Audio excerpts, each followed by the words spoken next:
النهارده هيبقى عليا تمرينه تشيست وترايسبس.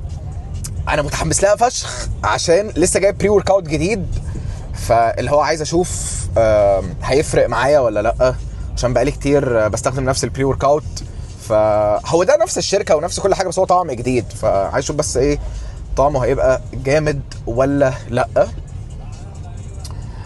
طيب، فالنهارده هيبقى عليا تشيست وترايسبس. بقالي يومين تمريني مش احسن حاجه، بس بروح التمرين عادي لان انا تقريبا بتمرن كل يوم. بس حاسس ان انا عايز تمرينه قويه كده من بتوع زمان. فبما ان لسه يعني اول مره بقى هعمل موضوع الفلوجز ده، فقلت طيب ليه ما يكونش دي اول تمرينه اصورها واتكلم معاكم. مش عارف، اصلا بفكر دلوقتي اركن واعمل بري ورك اوت عشان اشربه في الطريق. غالبا هعمل كده باي ذا واي، بس الاقي مكان اركن فيه يعني، عشان ايه ما ينفعش اركن في نص الطريق.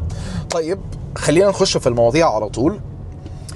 حاسس ان انا في الطريق بتاع الجيم انا عايز عايز اتكلم في اي حاجه، مفيش حاجه معينه عايز اتكلم فيها.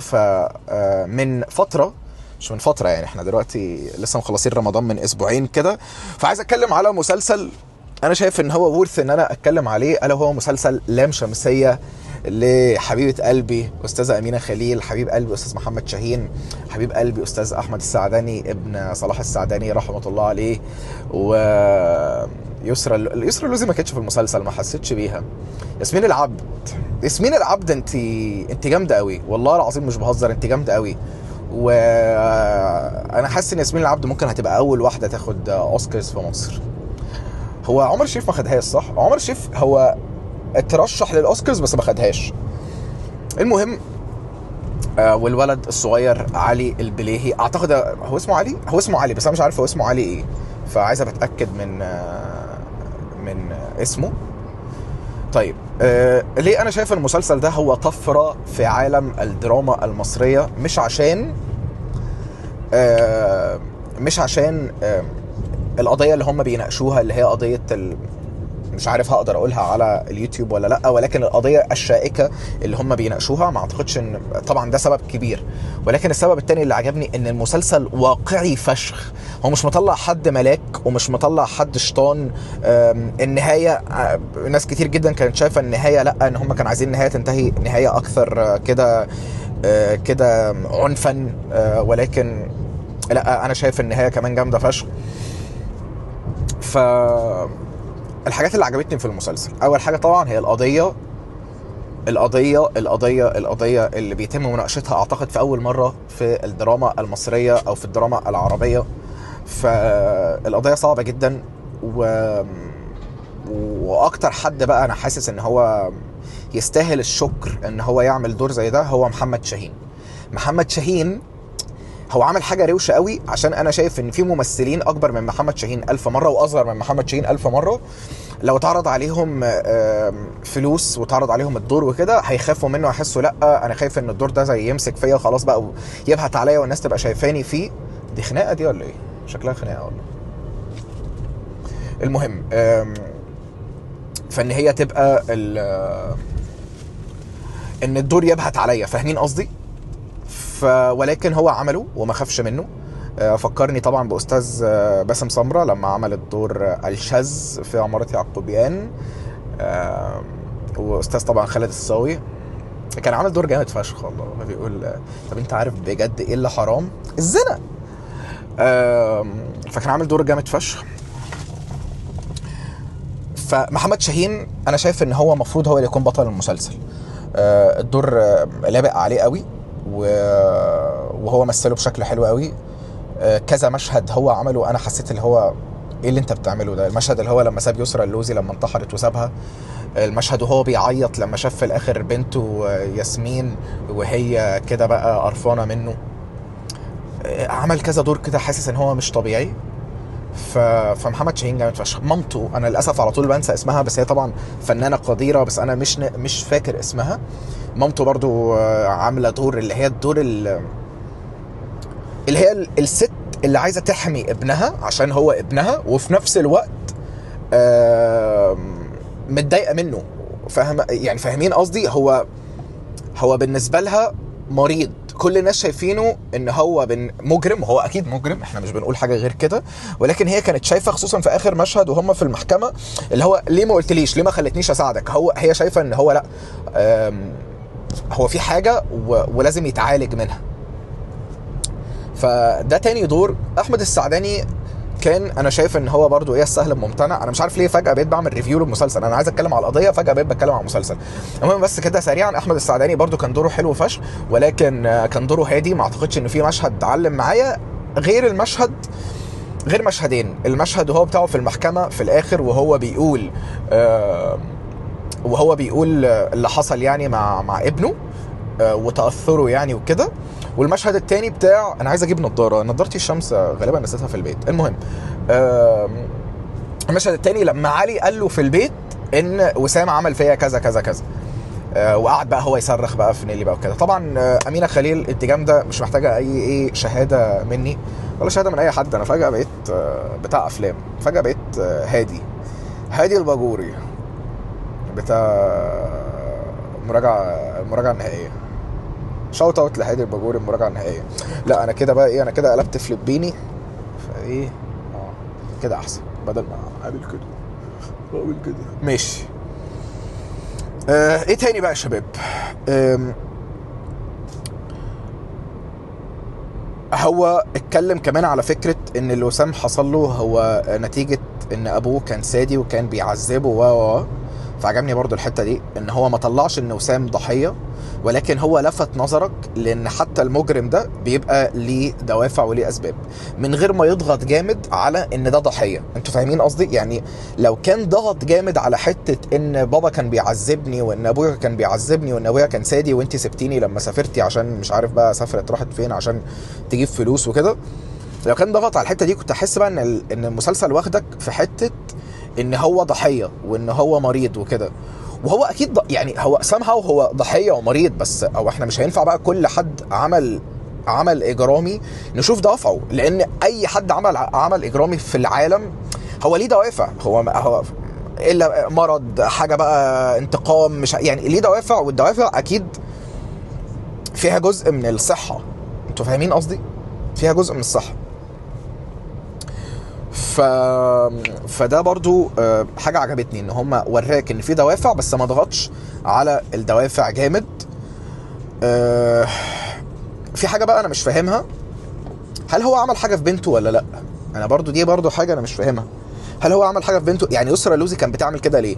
هل يسرا لوزي كانت بتعمل كده كانت بتعمل كده اللي هو كانت بتحميه من كانت بتحمي بنته منه؟ هل هي كانت بتعمل كده عشان هو فعلا عمل حاجة في بنته، ولا عشان هي عارفة ان هو شخص غير سوي فكانت خايفة على بنته؟ ليه بقى؟ لان هي في اخر مشهد لو تفتكروا لما ورت اللابتوب للراجل للقاضي، راحت كده للقفص وقالت له، حتى هي كان اسمها ايه في المسلسل؟ ياسمين؟ لا ما كانتش اسمها ياسمين. المهم يعني حتى بنتك، اللي هو حتى بنتك، فحتى بنتك دي بقى هل بقى معناه ان هو عمل حاجة ولا ما عملش حاجة؟ هي كده مش هتفرق، بس برضو لفتة حلوة ان هو بيوريك ان اي حد مجرم فهو ما عندوش سقف للاجرام. المسلسل نور عيون الاهالي بشكل كبير جدا، فانا متخيل 100% ان الاهالي هيبتدوا على عيالهم بشكل كبير يعني الفترة اللي جاية. لا بقى لا هتروح تباتي عند صاحبتها. حاجة تانية، ان اللي اتحرشت بنيلي وهي صغيرة كانت صاحبتها، وان هم جايبينها ان هي واحدة بنت، يعني واحدة ست، مش عارف اسمها واحدة بنت ولا واحدة ست، بس اللي هو ان هي بنت، عشان برضو يوريك ان مش شرط ان الموضوع يجي برضو من الرجالة، ومش شرط ان الموضوع برضو يجي من الكبار. فهو عمل هسس للاهالي يعني من الاخر يعني. فايه تفكريش بقى لا تروح تباتي عند حد ولا تروح تبات عند حد، كله يا باشا هيقعد في البيت لحد ما المسلسل يتنسي بقى، لحد ما الكبير ينزل السنة الجاية. هل انتوا عايزين الكبير ينزل السنة الجاية؟ فالمهم انا مسلسل بصراحة اديله 9.5/10. ليه ما ادوش 10/10؟ عشان الكمال لله، وعشان الاغنية اللي في الاخر برضه. الاغنية اللي في الاخر بتاعت اسلام يا مصر دي طبعا جامدة فشخ، وانا والله العظيم بحب مصر جدا، بس مش عارف ما حسيتهاش يعني، حتى ما لقيت لهاش كده مدخل درامي. مش لاقي مدخل درامي. هو ايه اللي جاب الاغنية دي دلوقتي؟ ولكن تمام. فعشان كده هندي 9.5 من 10 في تقييم احمد طارق، زي روتن توميتو كده. روتن طارق، لا بلاش روتن طارق برضه عشان طارق ده اسم ابويا. فروتن احمد، روتن احمد. فبس المهم خلاص انا داخل على الجيم. انا هشرب البري ورك اوت قصاد الجيم، مع اني بحب اشربه عند البيت كده عشان عقبال ما يوصل يكون اتكيكد ان. انا شايف كمان ان احنا لازم ندي بقى فرصه للرابرز البنات. كفايه ميساجينستيك ميساجينيزم. ليلة فضة جامدة فشخ، خصوصا اخر فترة. فاكر نفسك في السليم. هلو جايز، لسه واصلين الجيم. هلو جايز، ابعتها له قول له هاي جايز. طيب البري ورك اوت اللي بقول لكم عليه هو ده اكستريم بامب، ده بتاع بيزكس. انا كنت على طول باخد اللي هو، يا ساتر يا ساتر، كوكايين ده ولا ايه؟ طيب فخلينا نعمله مع بعض كده سريعا، لا اتأخرت وعندي شغل بعد الجيم، فخلينا نعمله مع بعض. سكوب واحد، معلقة واحدة مهرمة يا ست الكل. وفين الراجل ده اللي هو بيعمل صوبيا، اللي بيعمل صوبيا ودوم، مسمينه اشهر عطار في مصر. وشوية مية، انا بحب احط شوية مية صغيرين مش كتار.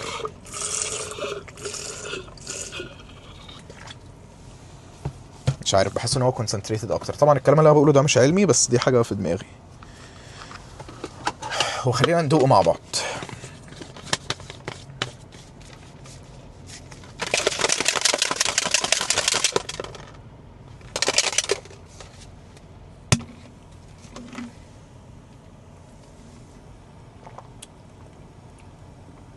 بري ورك اوت عادي، تيست لايك بري ورك اوت، لايك بلو بيري، طعمه زي البلو بيري، هو بطعم البلو بيري اكتر.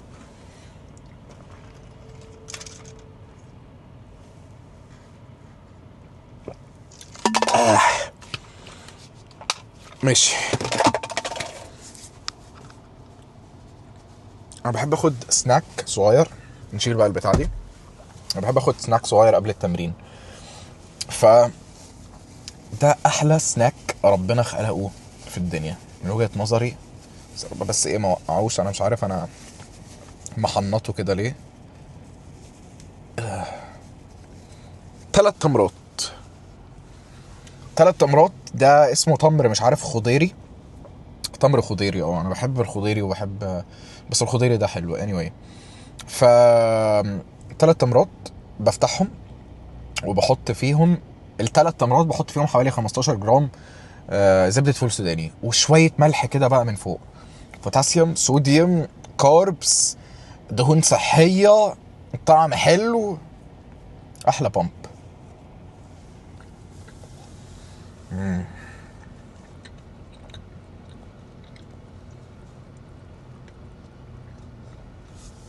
الميكس بتاع حلاوة التمر مع السولتنس بتاعت زبدة الفول السوداني حلوة زيادة عن اللزوم والله.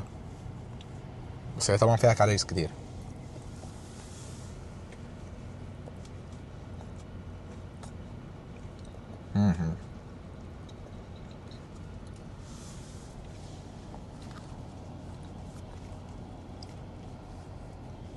استنى ببلع.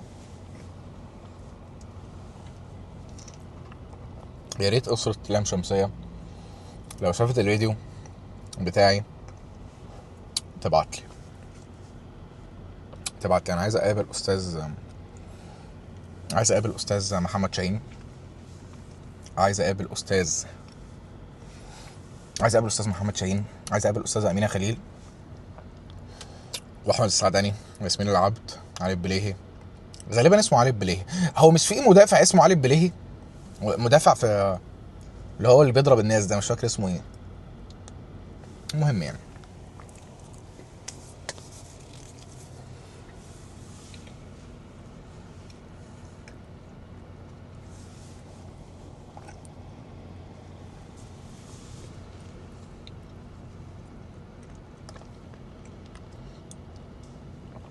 انا عايز بلاي ليست جديده على الموبايل عشان بقالي كتير البلاي ليست بتاعتي هي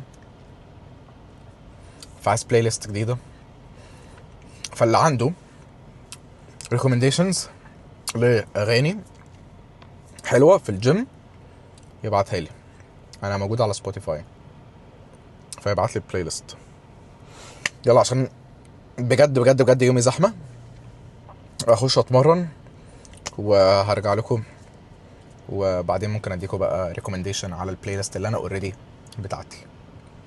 والله لازم متحمس فشخ مش عارف ليه. see you في الجيم. باي ذا واي ده الجيم، استنوا.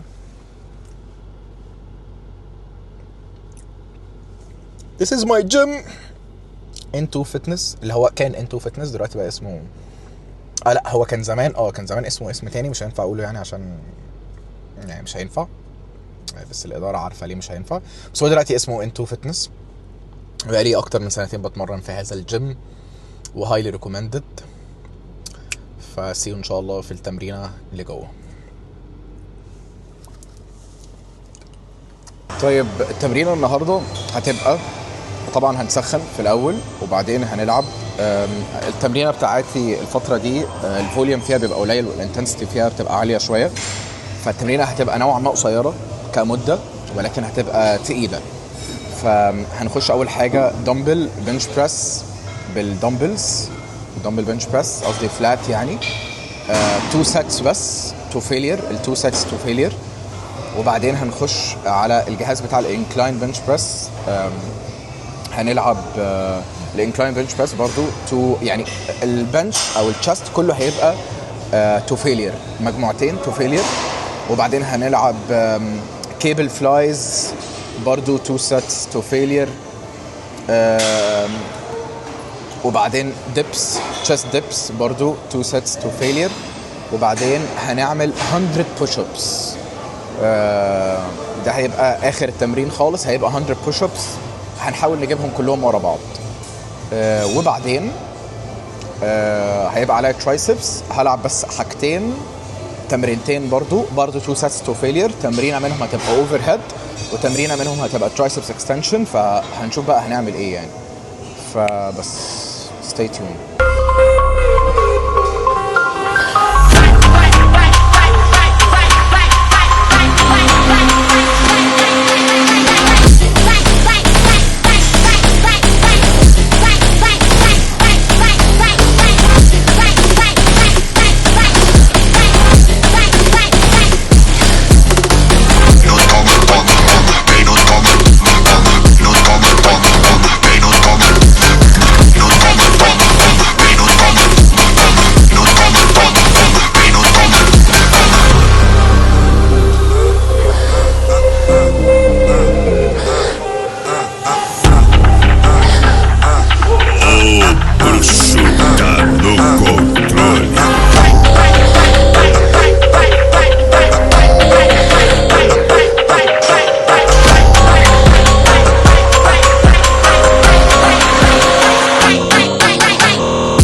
100 بوش ابس، بحاول اعملهم كلهم مره واحده. عرفت ما عرفتش ممكن يبقوا 50 25 واقسمهم عشان احاول اجيب اعلى بومب اقدر عليه. فاخدكم معايا كده سريعا اوريكم البوش ابس، مع ان البوش ابس يعني عاديه، وبعدين هخش مجموعتين ترايسبس واجري على الشغل عشان عندي شغل.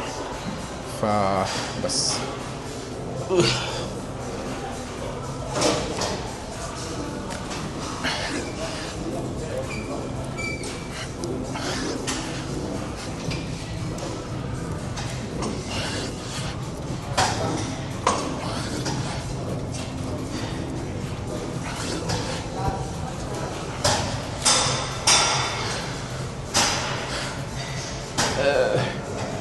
انا اوريدي عملت 50 قبل الفيديو، ففاضل لي 20 وابقى خلصت. خلينا نخش اعملهم دلوقتي.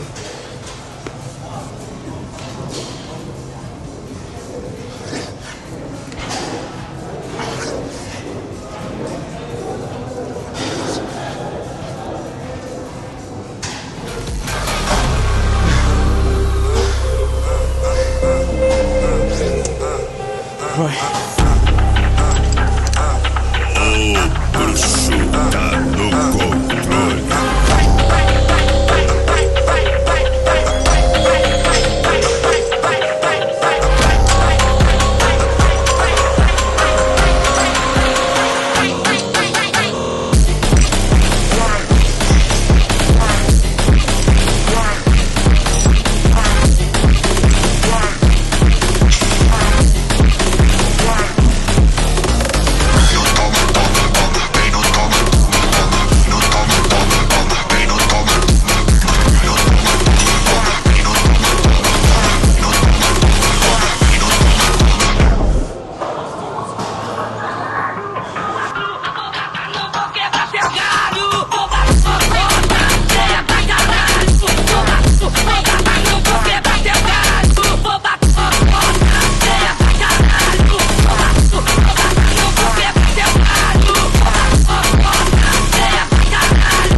خاصة كمان ان النادي عليه ديون وده اللي عرفناه. لسه كنت بتفرج على الفيديو بتاع مروان سري ده، خلصت جيم زي ما انتوا شفتوا، وبعدين قلت اجي اكل يعني واتفرج على الفيديو. حاسس بكمية افكار مروان ممكن يعملها الفترة اللي جاية بموضوع النادي ده لا تعد ولا تحصى. يعني اولا كمية كونتنت كبيرة جدا جدا جدا هو يقدر يعملها، سواء بقى في انجلترا او سواء ان هو يجيب اللعيبه دول مصر ويعمل لهم زي تور او كده. possibilities كتيره فشخ، وبوسيبيليتيز كتيره فشخ برضو ان البيزنس ده يكبر. يعني هو اكيد برضو مش دافع الرقم ده، هو لحد دلوقتي الرقم ما اتقالش وما اعرفش هيقولوا الرقم ولا لا، ولكن هو اكيد برضو مش دافع الرقم ده من غير ما يبقى عارف ان الانفستمنت ده هيجيب له فلوس كتير. وهو طبعا بقى مستخدم الناس اللي عنده اللي هو بقاله سنين اساسا بيبني فيهم في الموضوع ده. فحاسس ان انا متحمس جدا لفيديوهاته الفتره اللي جايه عشان اشوف بس الموضوع هينفع ماديا. هل فعلا في يوم من الايام ممكن نلاقي الفريق اللي هو اشتراه ده طلع بقى من الدرجه الخامسه للدرجه الثالثه الثانيه او كده. ف جود فور يو مروان، جود فور يو. حاسس ان اول مره من فتره كبيره جدا ابقى متحمس اشوف حد بيعمل فيديوهات على اليوتيوب واللي هو هيعمل ايه بقى الفتره اللي جايه. فجامد، فكره عبقريه. anyway ده كان اول فيديو هنزله بالطريقه دي، واعتقد هي دي الفيديوهات اللي انا عايز انزلها الفتره اللي جايه. فاعملوا لايك وسبسكرايب واستنوني في الفتره اللي جايه، واسف على الانقطاع، بحبكم.